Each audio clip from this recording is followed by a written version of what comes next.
አንድ ጊዜ በኢትዮጵያ ውስጥ አንድ ፈላስፋ እንዲህ ያደረገ ሰውን እኮ እግዚአብሔር እግዚአብሔር እግዚአብሔር እግዚአብሔር እግዚአብሔር እያላችሁ እየነገራችሁ ስለምታሳድጉት ነው እንጂ እንደዚያ ባትሉት እግዚአብሔር አይልም ነበር፣ እግዚአብሔርም የለም ነበር ብሎ ተናገረ። ሎቱ ስብሐት።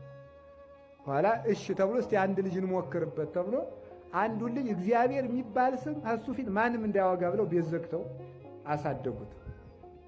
አሳድገው ሳይንስ ብቻ እያስተማሩ ስለ እግዚአብሔር ሳይነግሩ አሳደጉት። በቅርብ ጊዜ እኮ የተደረገ ነው።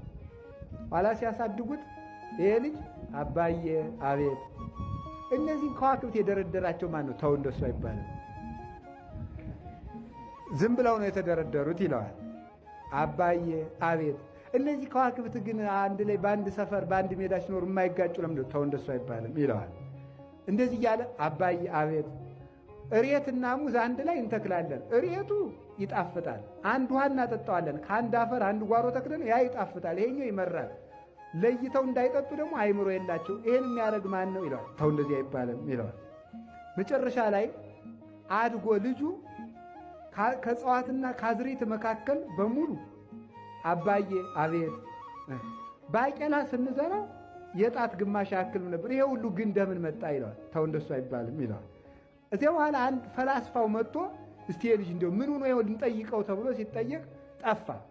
ማታ ሲፈልጉት ከጓሮ ከአዝርዕቱ ከአትክልቱ ቦታ ወጥቶ እኔም ማላውቅህ አንተ የምታውቀኝ ከዋክብትን በስርዓት የምታስተዳድር በአንድ ሜዳ ሰማርተህ እንዳይጋጩ የምታደርግ ምድርን በአበቦች የምታስጌጥ ጽንስን አርግተህ ሰው የምታደርግ የማላውቅህ አምላክ ተገለጥልኝ ሲል ተንበርክኮ ተገኘ። በእውነቱ ማለት እግዚአብሔርን ሰውሮ የሚያስቀር ሰው የለም።